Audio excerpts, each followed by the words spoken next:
Thank you for being here. Hey, it is Sunday night, and I'm T. Waldron. This is my cat Pumpkin. Do you want to say hi? Can you say hello? Well, she's purring really loudly, so that's her way of saying hello. I hope you're having a great day or evening wherever you are. Let's start off with a little bit of deep breathing, and cheers to you. Stay hydrated.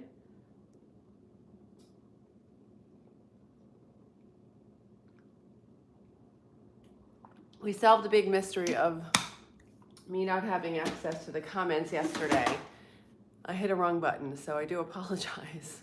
I hope you're having a good night. Feel free to comment. I can actually see the comments tonight, and I'm here with a little pumpkin to celebrate pumpkin. No, I was at a health fair yesterday, and they were giving them away at the end of the day, so it's kind of fun. Anyway, let's close our eyes. Inhale through your nose. And exhale through your mouth. We're doing some deep breathing, a little bit of breathing just for you to get in touch with your inner spirit, with your soul. And it's something we don't often do these days when we're rushing and we're on social media and scrolling. So just close your eyes, inhale through your nose, and exhale through your mouth. We're slowing our breath down and going within. And if you'd like to, you can put your left hand over your heart and just think of something you're grateful for. I'm grateful for this opportunity, for you tuning in, and for me having a few moments to be with you. And I'm grateful for Pumpkin. She's sitting here purring really loudly. Inhale and exhale. Feel free, if you can, to inhale through your nose and exhale through your mouth. And with each breath, we're slowing our breath a little bit more, going within.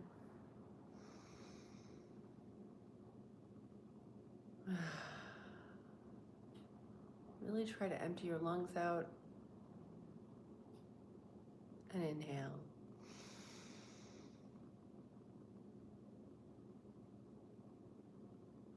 In a few minutes, I'll check the chat. Just, take a break for a minute from the chat and close your eyes. Inhale and exhale.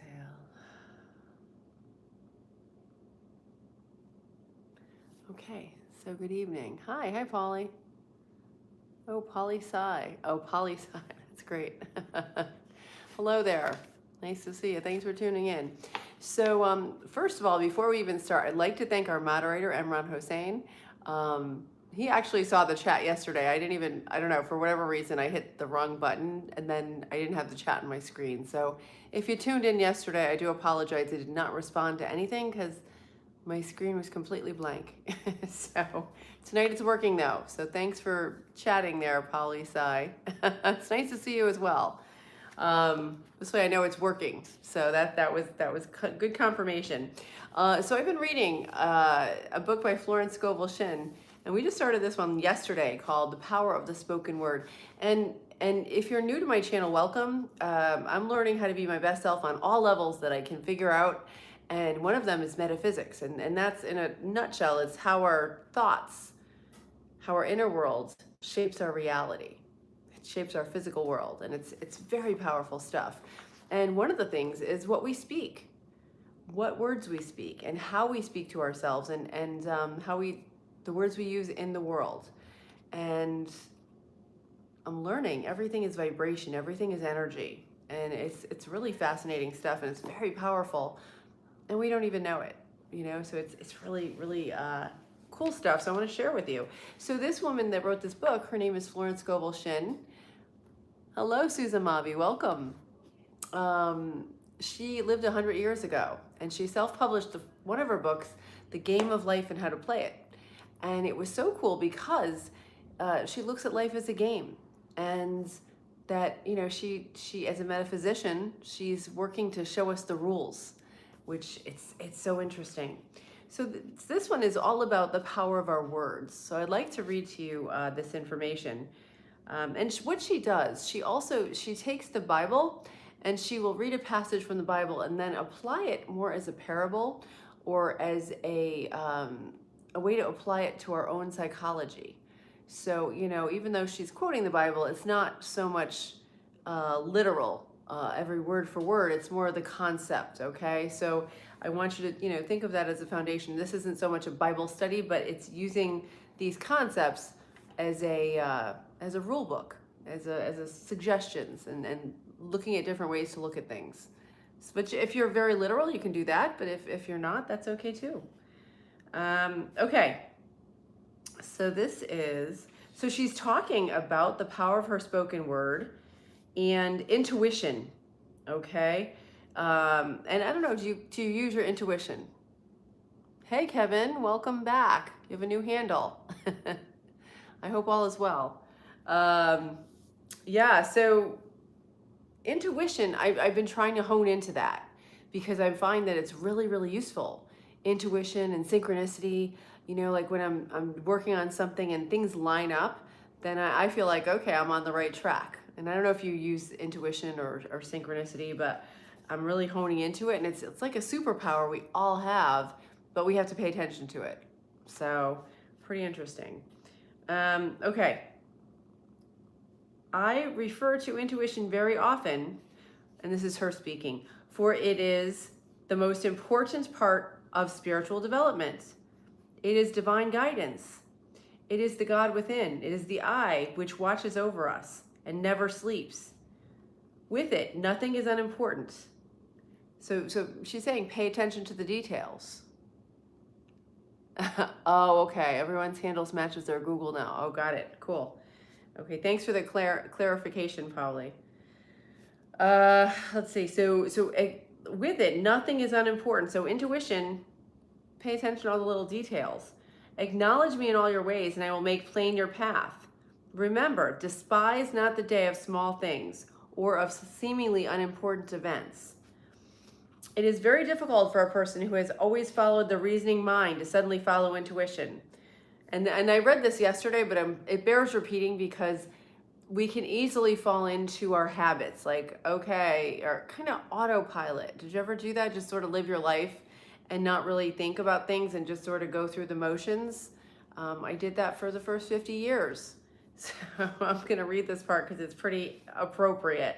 And it's how we're programmed too. So kind of the world tells us just do what you do and don't think too hard. It is very difficult for the person who has always followed the reasoning mind to suddenly follow intuition, especially for people who have, as they call, regular habits. They are accustomed to doing the same thing every day at the same time. Meals like clockwork. They get up at a certain time and go to bed at a certain time. Any deviation upsets them. We have the power of choice. We may follow the magic path of intuition or the long, hard road of experience by following the reasoning mind. So she's basically saying if we can follow our intuition, it makes it easier. By following the superconscious, we attain the heights. In the intuition are the pictures of eternal youth and eternal life, where death itself is overcome. We have the power to impress the subconscious mind with the picture of eternal youth and eternal life. The subconscious, being simply power without direction, carries out the idea, and we have our bodies transmuted into the body which can never die. So in the past, she's compared our subconscious mind to steam. It's really powerful, but it doesn't decide directions. It just sort of goes with whatever our conscious mind, wherever our conscious mind directs it, which I thought was really interesting. Yeah. We see this idea partly expressed in the moving picture, The Lost Horizon. Shangri-La is a symbolic picture of the world of the wondrous, where all conditions are perfect. There is a spiritual prototype of your body and affairs. I call it divine design. And this divine design is a perfect idea in your superconscious mind. Most people are far from expressing the divine idea of their bodies and affairs.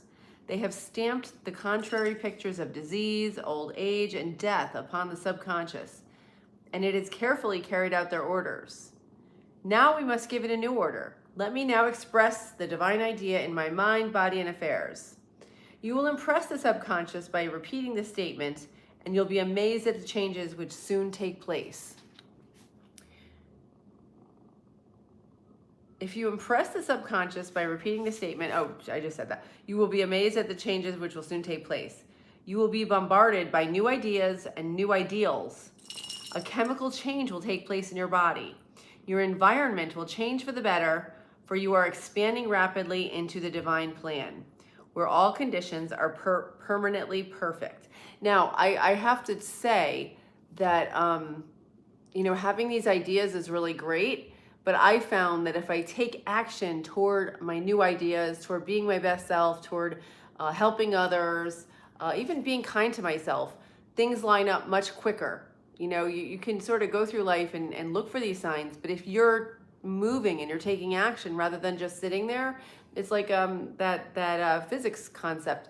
An object in motion stays in motion, and if we're already moving, we're gonna see these things much quicker than if we are just sitting here waiting for divine design to happen to us.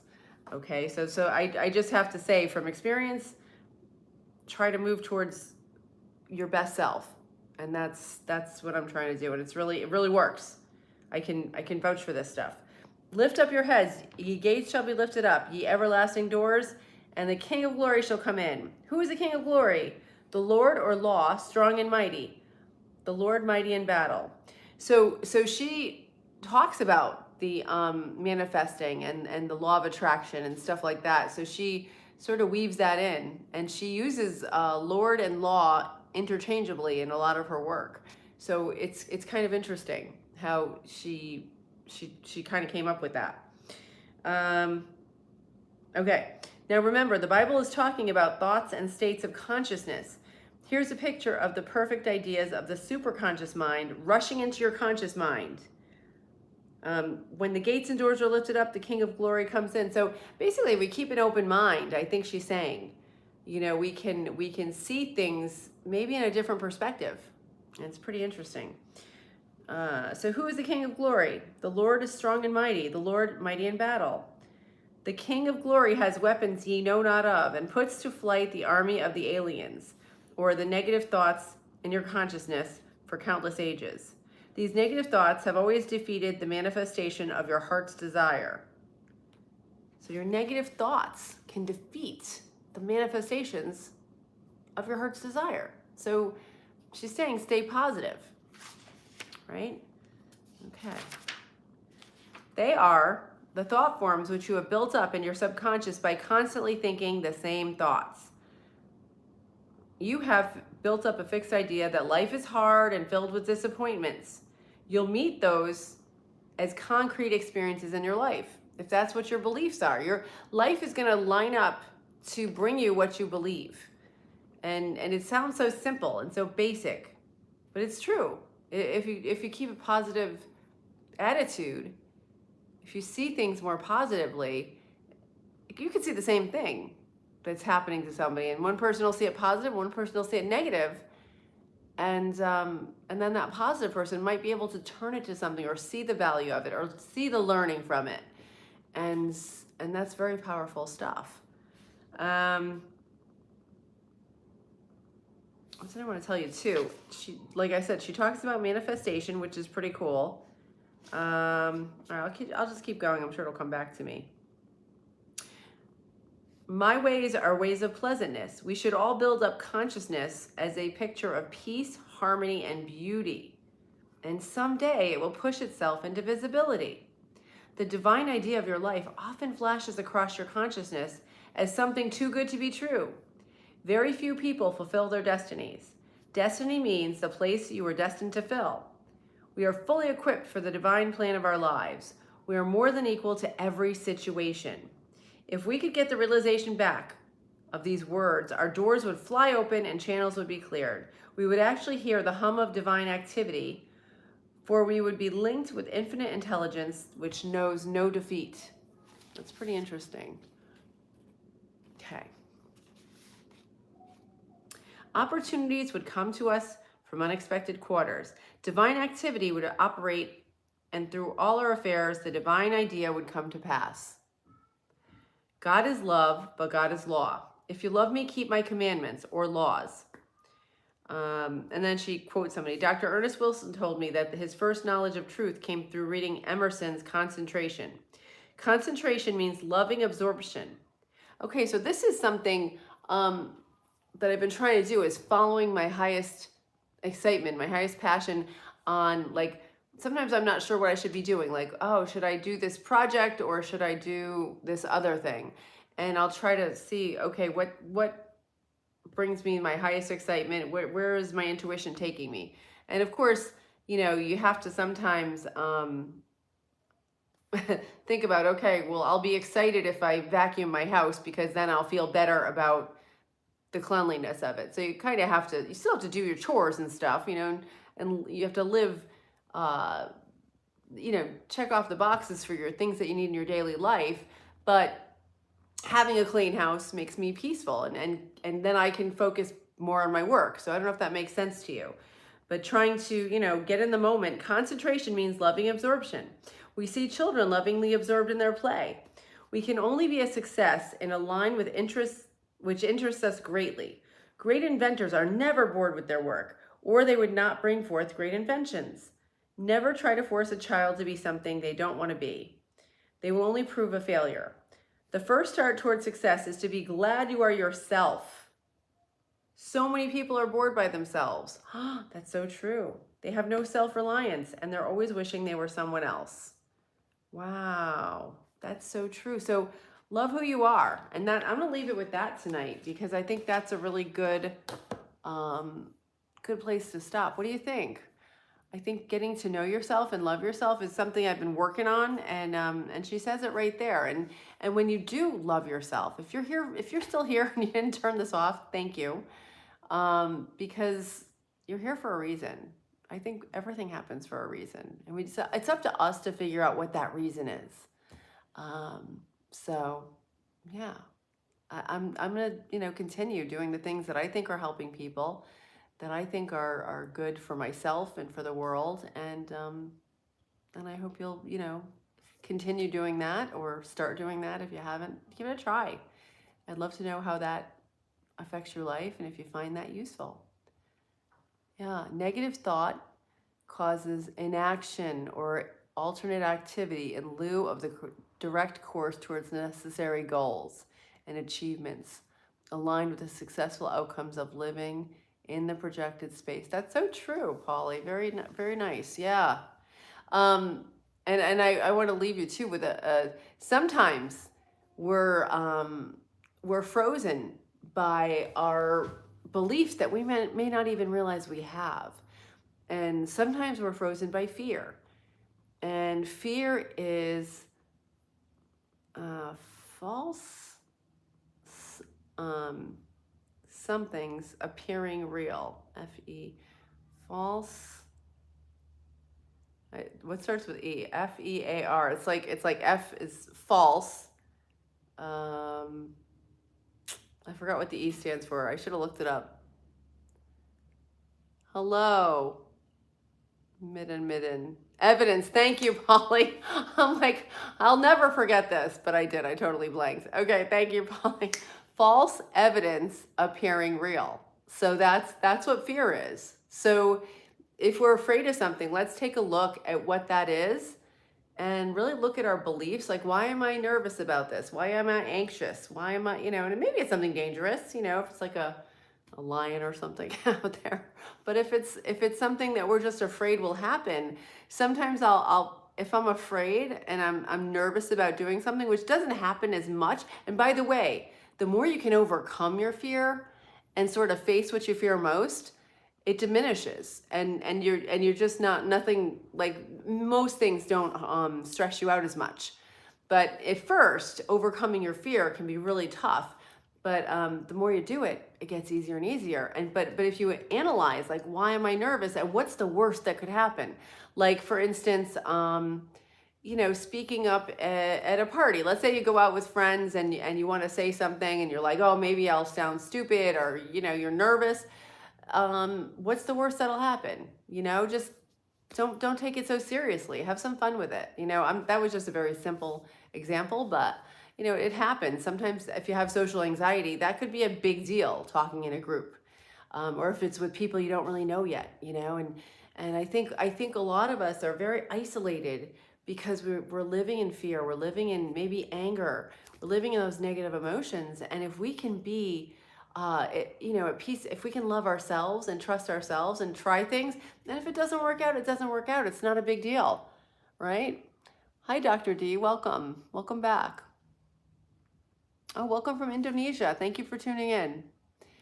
Yeah, tomorrow hasn't come. The probability of outcome will be determined by effort. Wow, nothing is decided yet. That's beautiful. Sure, I love that. And a lot of philosophers and teachers that I've been reading lately, Eckhart Tolle, I mean, he wrote a book, The Power of Now. What we have is this present moment. A lot of us, we think about our past, maybe the mistakes we made in our past, or maybe things that happened to us in the past. And maybe we think, oh, if I'm this way because that thing that happened in the past. But if we are the victim of the things that happened to us in the past, we are giving away our power. So by saying, yes, that happened to me, and then trying to figure out what we can possibly learn from it, and saying, okay, that taught me this, and then taking the strength that we can from that painful experience, or that sad experience, or that experience where we were hurt. I find that the experiences that hurt me the most are the ones I learn the most from. So letting that past go, saying, okay, I'm going to take what I can from that and learn and move on. And also not worrying about the future, not being stressed about, oh, this could happen, or this, our brain. Okay. So I just want to say this. I've done some videos on this, long form videos, but our analytical brain is designed to keep us safe. It can look at different things that have happened in the past, or that could happen to, maybe have happened to other people. And it will try to think of the worst case scenario so that it will protect us. So we'll be prepared in case that happens. But that brings in the fear, that can bring in negative beliefs if we're not careful, if we're not aware of that. We could say, okay, that could happen, but also I could have a great time. So our higher mind is our creativity, is our spirituality. And if we can tap into that and move through life using that as our guiding principle, our intuition, our higher mind, we can achieve so much more, and it's so much more fun. So much more fun. Hey Joe, welcome. Nice to see you. Thank you so much, and I do appreciate all your content, all your comments on my longer content. So thank you. That's great. Hi Ray. So I do want to tell you, I have a secondary channel, and I just put a new video up. It's about the book, The Thin Blue Lie. So it's the second, like I interviewed this author for like a few hours, and this is probably the second out of maybe 10 or so segments we're creating from it. And this one talks about how he chose to go to school and how he had his first job and things like that. And then he started working for the FBI, and then something happened. So it's probably like a 7-minute video. It's on my secondary channel. I'll put a link to it in my what do you call it, the posts, so you can check it out if you haven't seen my second channel. That's a channel I designed for folks that are teaching classes, or are maybe looking for intellectual content. And it's meant for a resource, because I was working with seniors, and I would always look for content like this. And so I start with a topic, and then I'll have discussion questions so people can lead a discussion group. Yeah, the past is gone, right? If we carry echoes of trauma into our present, it surely will shape our future, as long as we allow it to occupy our present, be it hours, days, months, or years. That is so true. And that trauma that we can allow to shape us and our interactions, it can be, trauma that happens decades ago can still affect our body chemistry if we allow it. So that's really very true, Polly. Yeah, it's so true. And if we can sort of look at it and deal with it somehow, and I don't know, it's different for everybody. Everybody has their own things that they've been through and things that they need to work through. But if we can somehow come to peace with it, we can hopefully change that pain or that challenge we went through and use it to help ourselves and maybe even to help others. And then it feels, it's like it was for a reason, and we can help to help our minds understand that maybe we turned something good out of that trauma that may have happened. So yeah, thank you. That's very wise. So I would love to say thank you so much for Imran Hossain for moderating this evening. He is my SEO YouTube specialist, and he does thumbnails, and he works on YouTube channels, and he's fantastic. He does a great job moderating as well. So thank you so much, Imran. I hope you have a great evening. And so I'm going to sign off now. And thanks for the great chat, everybody. I appreciate that. Right, Pumpkin? What do you think? She's purring very loudly for you guys. So from myself to yourself, thanks for joining me on this journey. Good night. Thank you. Bye-bye. Say bye. Okay, bye. Good night, good evening. Oh, somebody say good night to your pumpkin.